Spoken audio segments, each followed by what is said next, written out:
It's just I came home, and I think we got home about midnight Friday night, and spent Saturday just sort of trying to get just to ground, and the time change, and then I spent most of Sunday, I didn't mean to do it. I sort of thought, well, I'll listen to a few now, and I'll listen to whoever. I spent most of the day listening to the talks that you all were doing and listening and participating in during the time that I was gone, and they were so beautiful. I was so inspired by them and moved by them. So I want to acknowledge everybody who gave the talks. I want to acknowledge the tech person and Gretchen's holding it for us. Yay, and please step forward, and we need a backup team so she doesn't have to carry it all on her shoulders. And I want to acknowledge Debbie and the Enos and the people and the setup people who come and do it's like, this is not a small thing, is that this happens. It happens twice a week, and we've been doing it for years, and anyway, it's really pretty wonderful. And I also want to acknowledge that Debbie was, I hope she said, you never know with Debbie because she keeps things close, which is fine, but I'll spill her beans if she didn't, is that Joni's been in the hospital. Yeah, so she was doing all of this while Joni was in the hospital, and Joni's coming home today at 4. So she's not here today, but that's a long haul that Joni's been in the hospital. Yeah, and Debbie was taking care of all of this and Joni.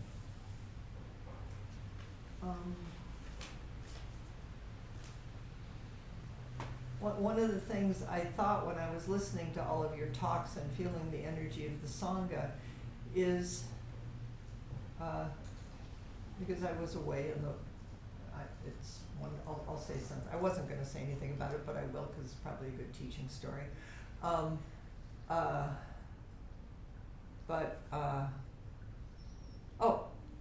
terrible the news has been.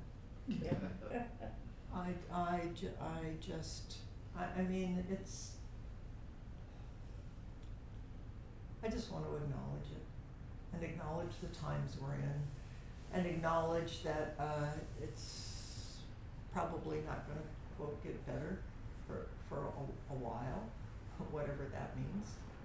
And that one of the things, the most beautiful thing about taking refuge in Buddha, Dharma, and Sangha and each other is I listened to each talk and what you were all co-creating together, and I just felt like, oh, this is what we do. We give each other, we don't turn away from the suffering, but we also we breathe each other in the world in and out, and we give each other hope and a big view and a Dharma view and someplace to plant our feet and to help and support each other. And when one person needs it, we'll support them, and then we'll pass it. But the container of Sangha and practice it does seem to me a lot of this is, I just looked at Erica when she said her prayer and she sang, it's like we encourage each other to remember basic goodness, which is the truth of it, is basic goodness.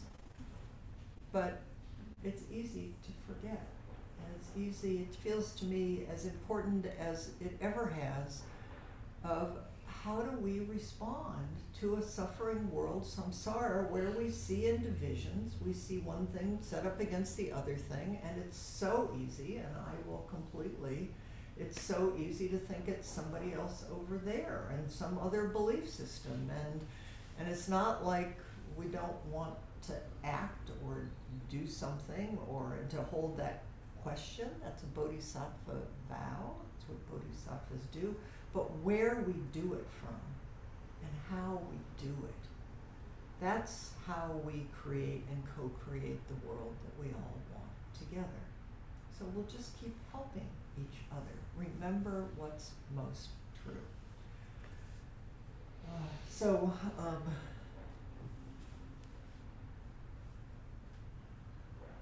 What we're going to do, and we'll start it today a little bit, I think if we have time we'll see, when we did the Sangha meeting, one of the things people, or at least one brave person said they wanted Dogen.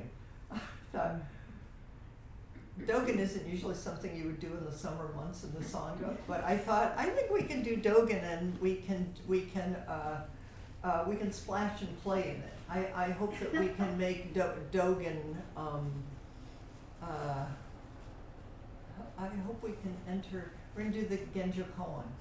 Not as a serious study, because you can't avoid it being a serious study if you do Genjo Koan, but from the point of view of, it's one of the translations is actualizing the fundamental point, or realizing Genjo Koan, which is, so, I'll read you something I just read while you were all out doing walking meditation. Well, actually, I'm not going to read you the part that I decided not to read you, where it says it's the most difficult fascicle. I thought, I'm not going to tell them that, because I don't experience it that way. Genjo Koan is, this is from Shohaku Okamura's Actualizing Genjo Koan. Genjo Koan is one of the best known chapters of Dogen Zenji's Shobogenzo. It's the best text to use in beginning a study of Dogen's teachings. That's my experience of it. And understanding it is essential to developing an understanding of Zazen, Zazen sitting, Zazen life, and our daily activities as Bodhisattva practices. That's why I wanted to do this. Genjo Koan, whether you know it, whether you've studied it 100 million times, Genjo Koan will just keep opening, and it's the phrases from it are things that come up for me most often. They just, it's like in the middle of something, all of a sudden it's like Dogen floats through. And it's like whatever you thought it was, it opens, it keeps opening and opening. So that's how I hope that we can play in Dogen's Shobogenzo. So I thought we would do that for the rest of this month, whatever month this is and whatever day this is. Maybe you all know, I remind myself here, and probably most of August, we'll see. And then what we traditionally have done in the summer is we've done some way-seeking mind talks. Sangha members have given way-seeking mind talks. And I have a slightly different idea about what to do with them this year, which I won't tell you yet and keep you on pins and needles. Anyway, we'll do that in moving into September, and then October we'll be in practice period. And the world will still be here. We will all be here. It may not look anything like what we thought, but that's the truth of it anyway, and that's the plan. So maybe that's a good segue into whatever you plan. So this is why I'll tell you my little story of where I've been for the last two plus weeks. Is when I left, I said I was going to Canada. You might remember. I was going to go up and I was going to lead a retreat in Canada, and I was going to do some Jukai ordinations, and then Bruce and I had made all these plans for this vacation. We were going to camp in Canada, and we started hearing that it was really cold and rainy in Canada, and we thought, well, we'll just do the best we can, and it'll all work out fine. And we packed, and we were all ready. And Bruce kept saying to me, "Do you have your passport?" I said, "Of course I have my passport. It's been on my desk for the last week. I mean, I know I'm going to Canada. It's been on my desk." I think it was the night. Maybe it was as bad as the night before. I think it was the night before. I opened it up and looked at it. I'd still, my body's having a physical reaction. Because of COVID, I was so out of time. It expired a year ago. I thought when I was thinking about wanting to tell you about this is life is one constant mistake. Next time you do something where you just can't believe you did it, just remember the story and forgive yourself as best you can. But the feeling of You know the feeling of when you look at something and you think if you just will it hard enough, it'll change into, it's sort of like the Supreme Court decision, if you just will it hard enough, it won't say what it really says. Well, I did that really hard with my passport and kept saying the same thing. So I had to call up all these people who had organized this whole retreat. They were so kind and they were so forgiving. And so we did a hybrid retreat, and I did the retreat. I worked really well, and I think in many ways, you know, everything that you think it should be, there were really good things about it, because they hadn't been in retreat for 2 years, and so the priest there got to be the priest, and I just came in and did the talks and did the dokasans, and I'm going to go back up probably in September and do the jukais, and I just told the people, and I think they believed me. They have to. They're really learning about bodhisattva qualities of patience. They're going to be really well-cooked bodhisattvas by the time we do the jukai up there. So then, this is a sort of long story, but so then we had all these plans in Canada when we couldn't. Bruce had a passport; he could go, but he didn't go by himself, and it was cold and rainy anyway. And so because it was his vacation, and I'd sort of made the mistake, I said, "So you get to pick what do you want to do for your vacation, for our vacation?" And those of you who know Bruce, he has a very fertile imagination about travel, and he thought of many things. But what he said in the end is, I want to go to Maui.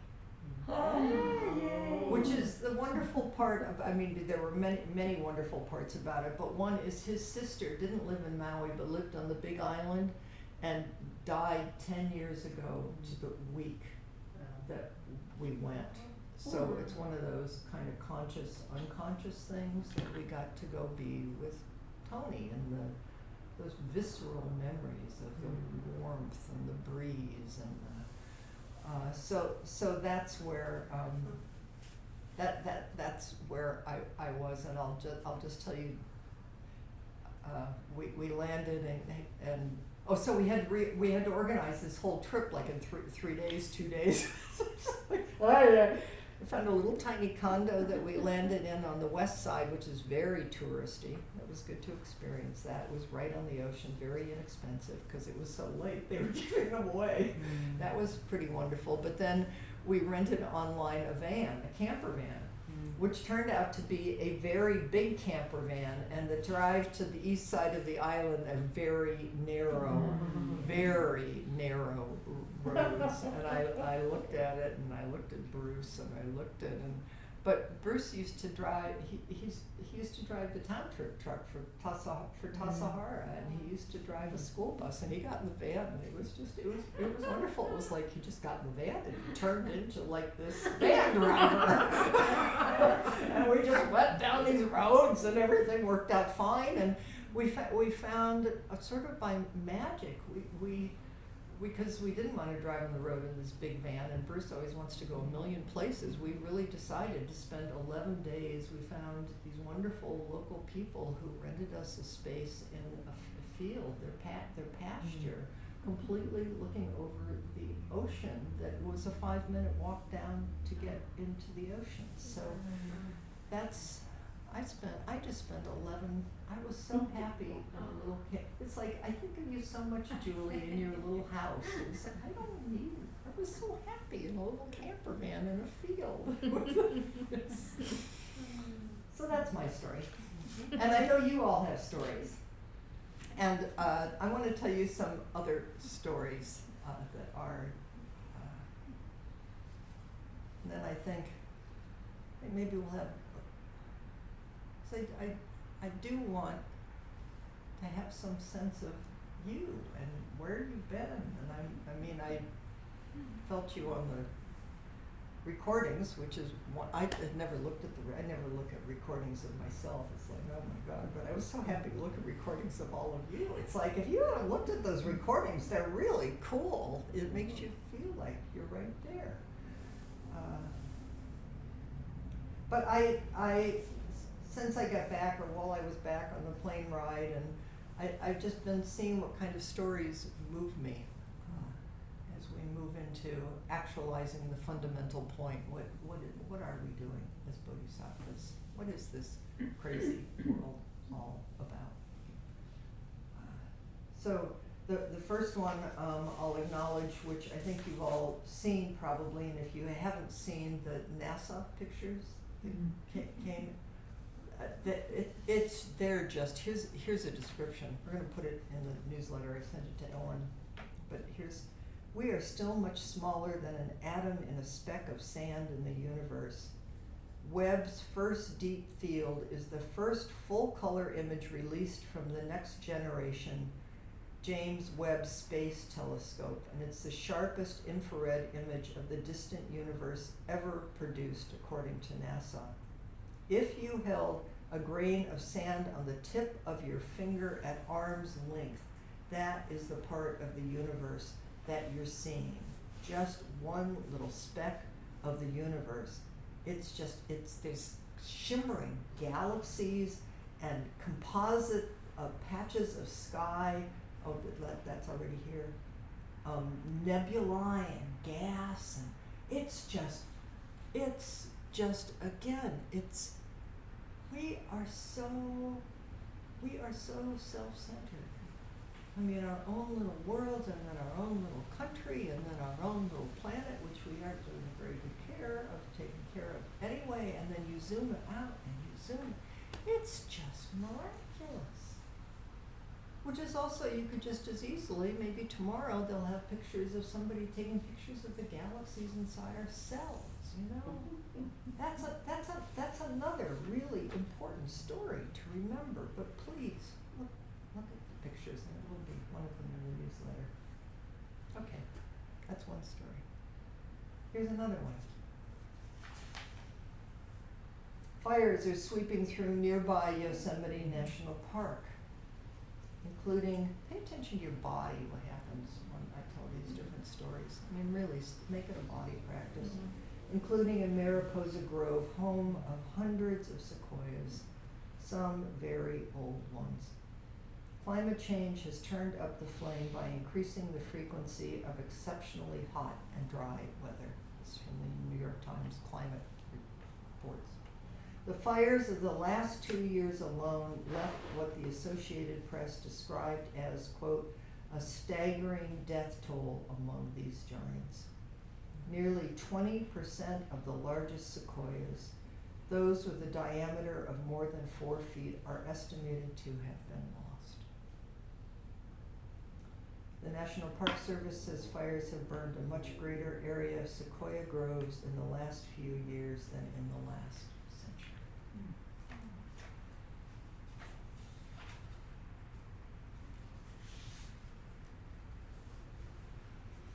Yeah, prayers. Maybe you've seen this one.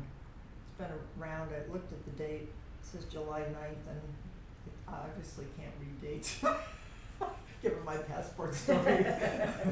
I thought this was a new Hopi Indian chief white eagle story, but it's from 2021, and if you've heard it, it doesn't matter, because it doesn't matter. Let's see the same thing over and over again for the rest of your life, and just keep. Okay, here's Hopi Indian Chief White Eagle commented on the current situation, which is this situation. This moment humanity is experiencing can be seen as a door or a hole. The decision to fall in the hole or walk through the door is up to you. If you consume the news 24 hours a day, with negative energy, constantly nervous, with pessimism, you will fall into this hole. But if you take the opportunity to look at yourself, to rethink life and death, to take care of yourself and others, then you will walk through the portal. Take care of your home. Take care of your body. Connect with your spiritual home. And when you take care of yourself, you take care of everyone at the same time. Do not underestimate the spiritual dimension of this crisis. Take the perspective of an eagle that sees everything from above with a broader view. There is a social question in this crisis, but also a spiritual question. The two go hand in hand. Without the social dimension, we fall into fanaticism. Without the spiritual dimension, we fall into pessimism and futility.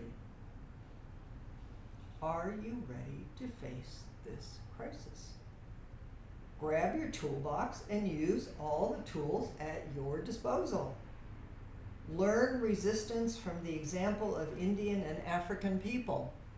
We have been and are exterminated, but we never stop singing, dancing, lighting a fire, and rejoicing. Mm-hmm. Don't feel guilty for feeling blessed in these troubled times. Being sad or angry doesn't help at all. Resistance is resistance through joy. You have the right to be strong and positive, and there's no other way to do it than to maintain a beautiful, happy, bright posture. This has nothing to do with alienation or ignorance of the world. It's a resistance strategy. When we cross the threshold, we have a new worldview because we faced our fears and difficulties. This is all you can do now. Serenity in the storm. Keep calm. Pray every day. Make a habit of meeting the sacred every day. Show resistance through art, joy, trust, and love.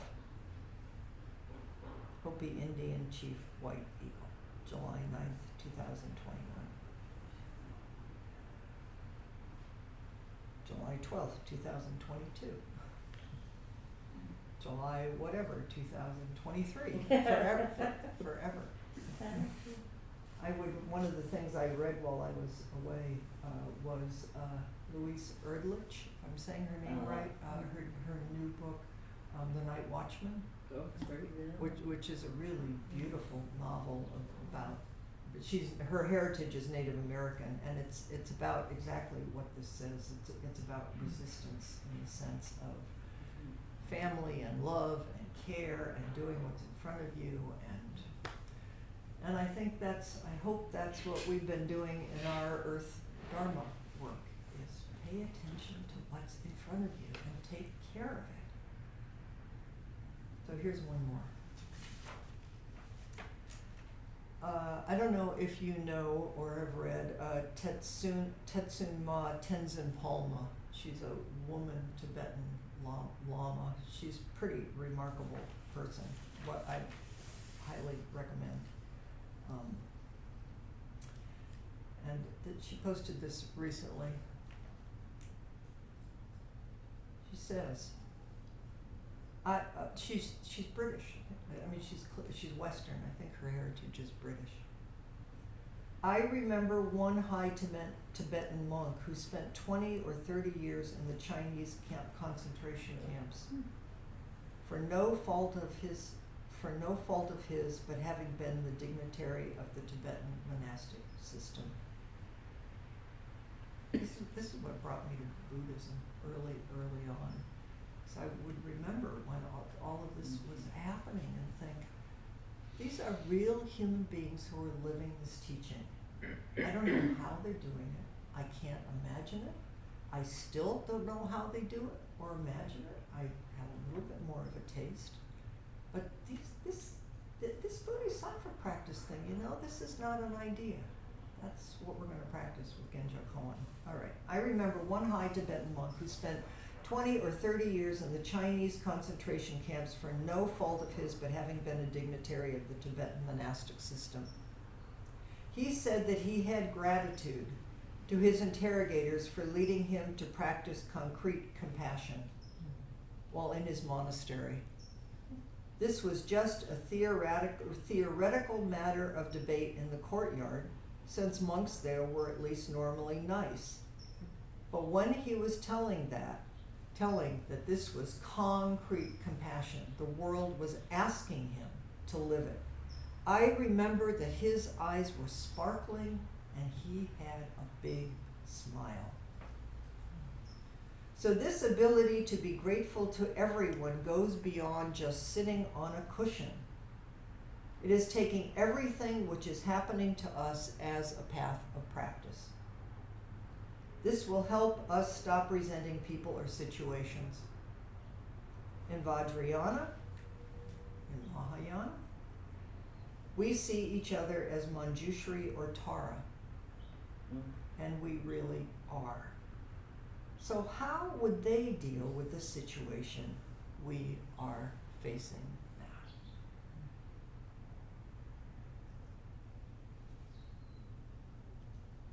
I forgot to tell you, when I was in Maui, I saw an octopus. It was so, I saw not a theoretical, I mean, I've seen my friend the octopus or what, I saw it was so, and it was completely fluid, and it moved, and it changed colors with its environment. It was just remarkable. I also saw green sea turtles, big green sea turtles, pulling themselves up just like one, with their little flip. It was just like they couldn't rush. There was no place to go.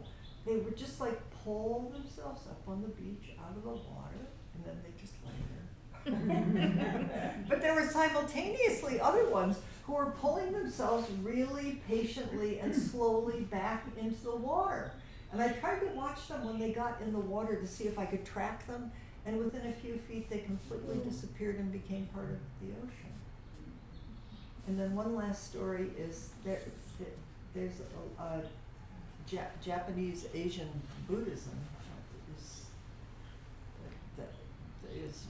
is everywhere in Hawaii, because the Japanese came and were brought as workers, and anyway, but they're beautiful temples. But we went in one day to a Pure Land temple, and the minister from next door saw us go in. I mean, he saw us just walking towards the temple, and he just came over and spent over an hour with us, just talking about Pure Land practice, which is so beautiful. I thought, oh, I'm a Zen Buddhist, but I'm a Pure Land Buddhist. I'm going to study more about Pure Land. It's chanting practice. You just chant, Namake Butsu. So those were, besides the wonder of Bushin, but those were the three. It was going into a Buddhist temple just drops me to my knees with joy and love, and octopuses and green sea turtles. So yes, it's terrible, but don't you forget. Don't we forget. We'll keep reminding each other. We'll go off and take care of the person next door to us, or all the way in Poland and Ukraine, and we'll keep helping each other. Okay. So I thought, here's a question for you, and maybe I just want to put people in two